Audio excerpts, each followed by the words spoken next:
TNT here, and I am bringing back an old series that I did with one of my friends like a year ago, I believe.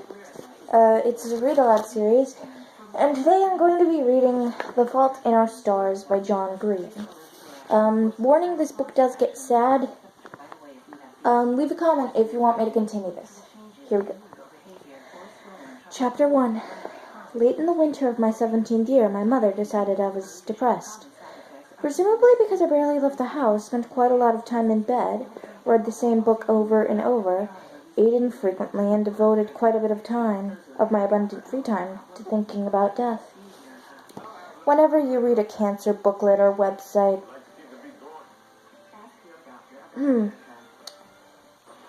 or whatever, they always list depression among the side effects. Sorry, I'm out of it today. Depression, among the side effects of cancer. But in fact, depression is not a side effect of cancer. Depression is a side effect of dying. Cancer is also a side effect of dying. Almost everything is, really. But my mom believed I required treatment, so she took me to see my regular Dr. Jim, who agreed that I was veritably swimming in a paralyzing and totally clinical depression, and that therefore my meds should be adjusted, and I also should attend a weekly support group. This support group featured a rotating cast of characters in various states of tumor-driven unwellness. Why did the cast rotate? As a side effect of dying. The support group, of course, was depressing as hell. It met every Wednesday in the basement of a stone-walled Episcopal church shaped like a cross. We all sat in a circle right in the middle of the cross where the two boards would have met, where the heart of Jesus would have been. I noticed this because Patrick, the support group leader, and only person over 18 in the room, talked about the heart of Jesus every frickin' meeting. All about how as young cancer survivors were sitting right in Christ's very sacred heart and whatever. So here's how it went in God's heart. The 6 or 7 or 10 of us walked/wheeled in, grazed at a decrepit selection of cookies and lemonade, sat down in the circle of trust, and listened to Patrick recount for the 1000th time his depressingly miserable life story. How he had cancer in his balls, and they thought he was going to die, but he didn't die. And now here he is, a full-grown adult in the church basement, in the 137th nicest city in America, divorced, addicted to video games, mostly friendless, eking out a meager living by exploiting his cancer-tastic past, slowly working his way towards a master's degree that will not improve his career aspects, waiting as we all do for the sword of Damocles to give him the relief that he escaped low those many years ago, when cancer took both of his nuts but spared what only the most generous soul would have called his life. And you, too, might be so lucky. Then we introduced ourselves. Name, age, diagnosis, and how we're doing today. I'm Hazel, I'd say when they'd get to me. 16, thyroid originally, but with an impressive and long-settled satellite colony in my lungs. And I'm doing okay. Once we got around the circle, Patrick always asked if anyone wanted to share. And then began the circle jerk of support. Everyone talking about fighting, battling, winning, shrinking, scanning. To be fair to Patrick, he let us talk about dying, too. But most of them weren't dying. Most would live into adulthood as Patrick had, which meant there was quite a lot of competitiveness about it. Sorry, words won't work with me today.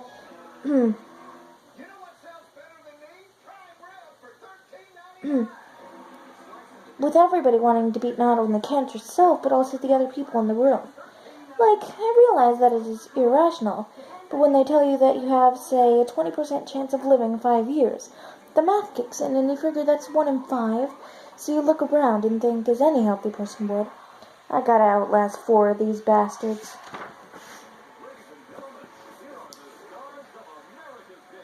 The only redeeming facet of support group was this kid named Isaac.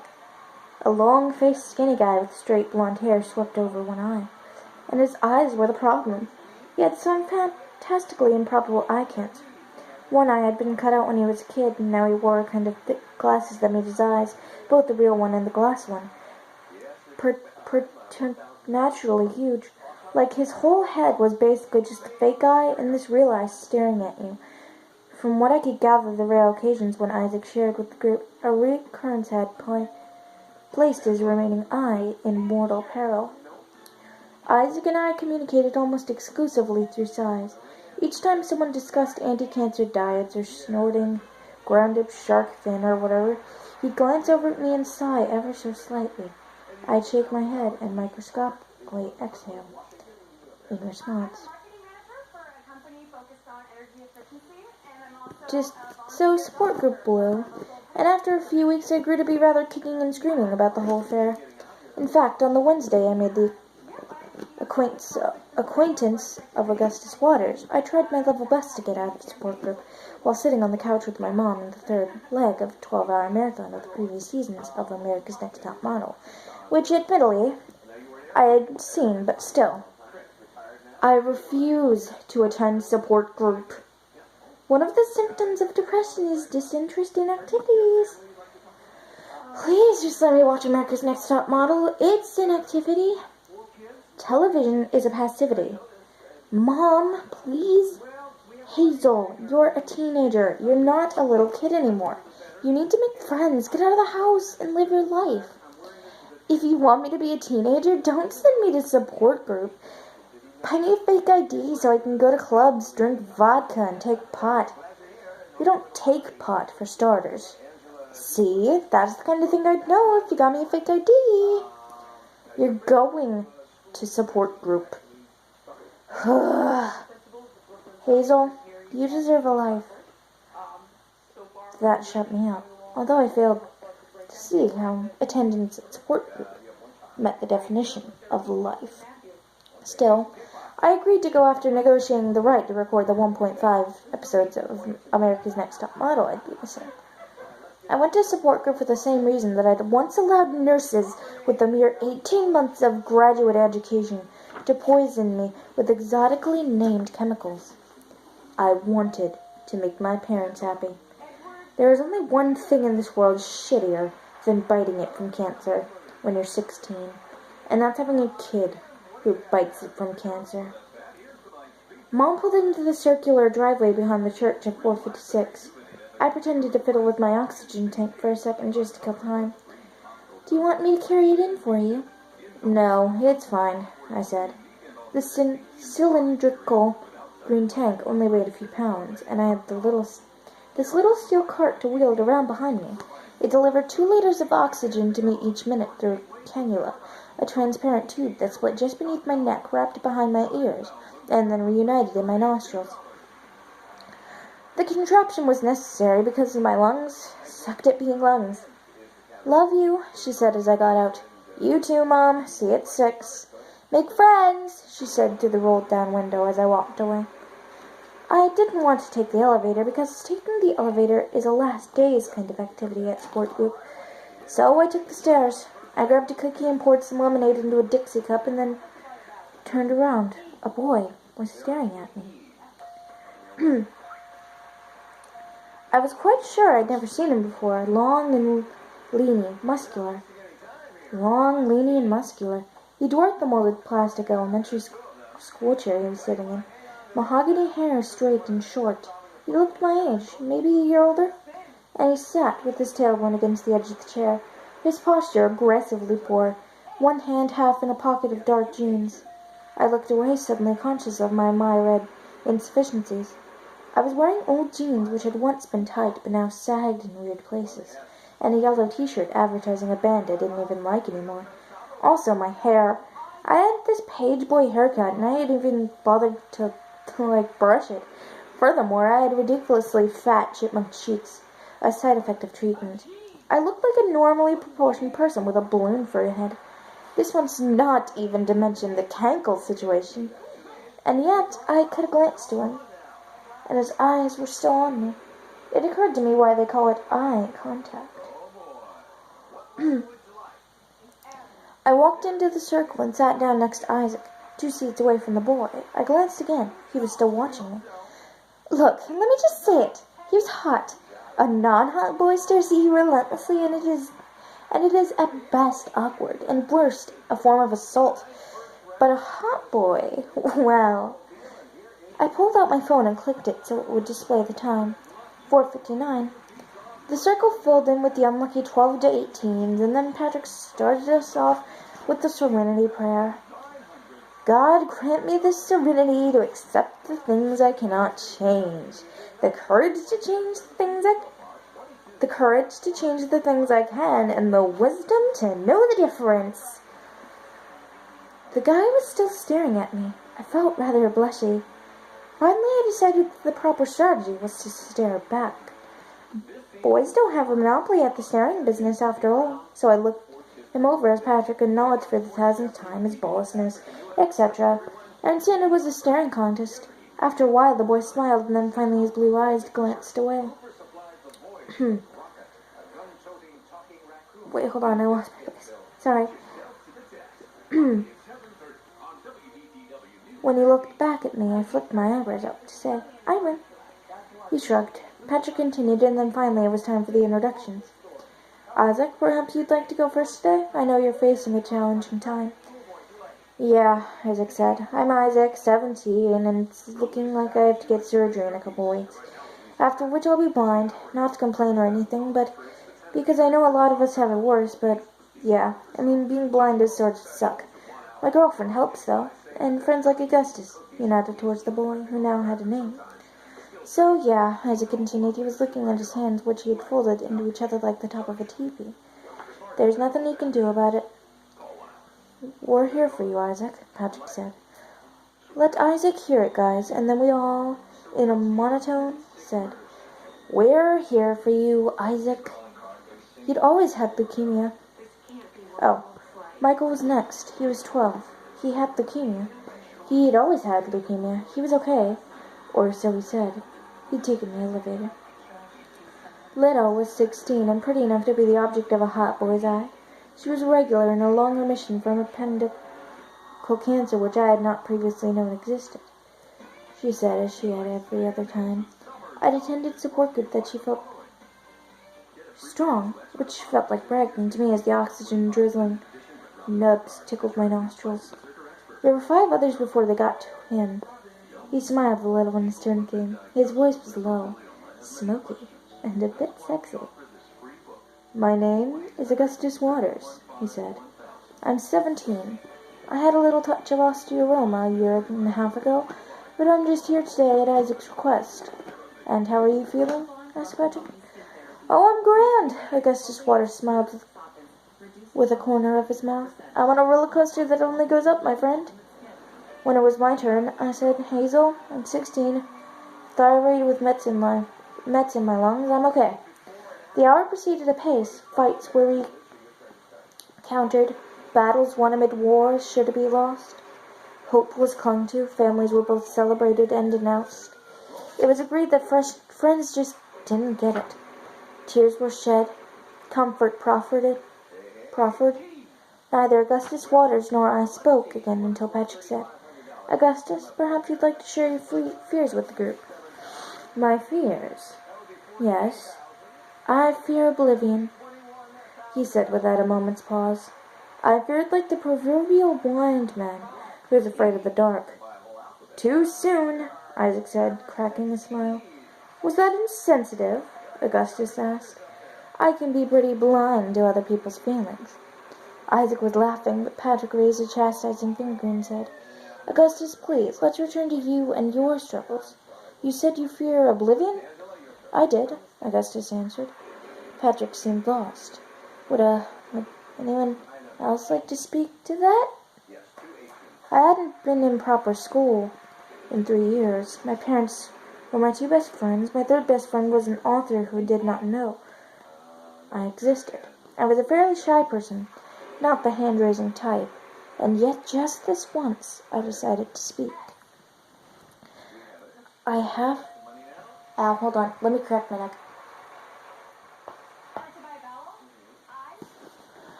raised my hand, and Patrick, to his delight. Patrick, his delight evident, immediately said, "Hazel." I'm sure he's assumed at opening up, becoming part of the group. I looked over at Augustus Waters, who looked back at me. You could almost see through his eyes, they were so blue. "There will come a time," I said, "when all of us are dead. All of us. There will come a time when there are no human beings remaining to remember that anyone existed, or that our species ever did anything. There will be no one left to remember Aristotle, Cleopatra, or let alone you. Everything that we did and built and wrote and thought and discovered will be forgotten. And all of this," I gestured encompassingly, "will have been for naught. Maybe that time is coming soon, and maybe it is millions of years away. But even if we survive the collapse of our sun, we will not survive forever."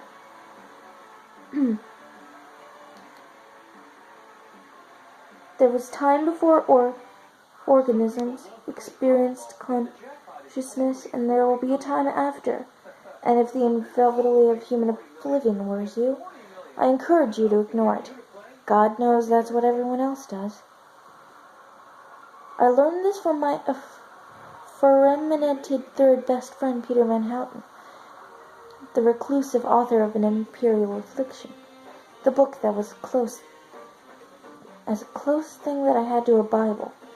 Peter Van Houten was the only person I'd ever come across who seemed to understand what it's like to be dying, and B, not to have died. After I finished, there was quite a long period of silence as I watched a smile spread all the way across Augustus's face. Not the little crooked smile of the boy trying to be sexy while he stared at me, but his real smile, too big for his face. "God damn," Augustus said quietly. "Aren't you something else?" Neither of us said anything for the rest of the support group. At the end, we all had to hold hands, and Patrick led us in a prayer. "Lord Jesus Christ, we are gathered here in your heart. As cancer survivors, you and you alone know us as we know ourselves. Guide us to life and the life through our times of trial. We pray for Isaac's eyes, Michael and Jamie's blood, Augustus's bones, Hazel's lungs, James' throat. We pray that you might heal us and that we might feel your love and your peace, which passes all understanding, and we remember in our hearts those whom we know and love, who have gone home to you. Mariah and Cade, Joseph, Haley, Abigail, Angela, Taylor, Gabriel, and it is a long list. The world contains a lot of dead people, and while Patrick droned on, reading the list from a sheet of paper, because it was too long to memorize, I kept my eyes closed, trying to think prayerfully, but mostly imagining the day that my name would find its way onto that list, all the way at the end when everyone had stopped listening. When Patrick was finished, he said, "This stupid mantra together, living our best life today," and it was over. Augustus Waters pushed himself out of the chair and walked over to me. His gait was crooked like his smile. He towered over me, but he kept his distance so I wouldn't have to crane my neck to look him in the eye. "What's your name?" he asked. "No." "Hazel." "No, your full name." Hazel Grace Lancaster." He was just about to say something else when Isaac walked up. "Hold on, Augustus," said a raising finger, and turned to Isaac. "That was actually worse than you made it out to be. I told you it was bleak. Why do you bother with it?" "I don't know. Kinda helped." Augustus leaned in so he thought I couldn't hear. "She's a regular." I couldn't hear Isaac's comment, but Augustus responded. "I'll say." He clasped Isaac's by both shoulders and then took a half step away from him. "Tell Hazel about clinic." Isaac leaned a hand against the snack table and focused his huge eye on me. Okay, so I went into clinic this morning and I was telling my surgeon that I'd rather be deaf than blind, and he said, "It doesn't work that way," and I was like, "Yeah, I realize it doesn't work that way. I'm just saying I'd rather be deaf than blind, if I had the choice, which I realize I don't have. Well, the good news is that you won't be deaf, and Like, thank you for explaining. Eye cancer isn't going to make me deaf. I feel so fortunate that an intellectual giant like yourself would deign to operate on me. He sounds like a winner. I'm gonna try and get me some eye cancer just so I can make this guy's acquaintance. Good luck with that. Alright, I should go. Monica's waiting for me. I gotta look at her a lot while I can. Counterinsurgents tomorrow? Augustus asked. Definitely. Isaac turned and ran up the stairs, taking them 2 at a time. Augustus Waters turned to me. Literally, he said. Literally? I asked. We are literally in the heart of Jesus, he said. I thought we were in a church basement, but we are literally in the heart of Jesus. Someone should tell Jesus, I said. I mean, it's gotta be dangerous storing children with cancer in your heart. I would tell him myself, Augustus said. But unfortunately, I'm literally stuck inside of his heart, so he won't be able to hear me. I laughed. He shook his head, just looking at me. What? I asked. Nothing, he said. Why are you looking at me like that? Augustus half smiled. Because you're beautiful. I enjoy looking at beautiful people. And I decided a while ago not to deny myself the simpler pleasures of existence. A brief, awkward silence ensued. Augustus plowed through. Particularly given that he, as you so deliciously pointed out, all of this will end in oblivion and everything. I kind of scoffed or sighed, or exhaled in a way that was vaguely coughy, and then said, I'm not You're like a millennial Natalie Portman, like V for Vendetta Natalie Portman. Never seen it, I said. Really? He asked. Pixie-haired, gorgeous girl dislikes authority, and can't help but fall for a guy. For a boy, she knows his trouble. It's your autobiography, so far as I can tell. His every syllable flirted. Honestly, he kind of turned me on. I didn't even know that guys could turn me on. Not like in real life. A younger girl walked past us. How's it going, Alyssa? He asked. She smiled and mumbled. Hi, Augustus. Memorial people. Memorial people, he exclaimed. Memorial was the big research hospital. Where do you go? Sorry, I'm off today. Children's, I said, my voice smaller than I expected it to be. He nodded. The conversation seemed over. Well, I said, nodding vaguely towards the steps that led us out of the little heart of Jesus. I tilted my cart onto its wheels and started walking. He limped beside me. So, see you next time, maybe? I asked. You should see it, he said. V for Vendetta, I mean. Okay, I said. I'll look it up. No, with me. At my house. Now. I stopped walking. I hardly know you, Augustus Waters. You could be an axe murderer. He nodded. True enough, Hazel Grace. He walked past me, his shoulders fiddling out his green knit polo shirt. His back straight, his steps littling just slightly to the right as he walked steady and confident on what I had determined was a prosthetic leg. Osteosarcoma sometimes takes a limb to check you out. Then if it likes you, it takes the rest. I followed him upstairs, losing ground as I made my way up slowly. Stairs not being a field of expertise for my lungs. And then we were out of Jesus' heart and in the parking lot. The spring air just on the cold side of perfect. The late afternoon light, heavenly in its hurtfulness. Mom wasn't there yet, which was unusual because Mom was always waiting for me. I glanced around and saw that tall, curvy brunette girl had Isaac pinned against the stone wall of the church, kissing him rather aggressively. They were close enough to me that I could hear the weird noises of their mouths together, and I could hear him saying, always, and her saying, always, in return. Suddenly, standing next to me, Augustus half whispered, They're big believers in PDA. What's with the always? The slurping sounds intensified. Always is their thing. They'll always love each other, and whatever.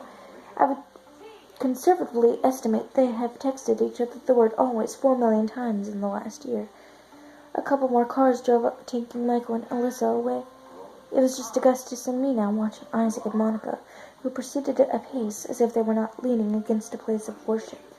His hand reached for her boob over her shirt and pawed at it, his palm still while his fingers moved around. I wondered if that felt good. It didn't seem like it would. But I decided to forgive Isaac on the grounds that he was going blind.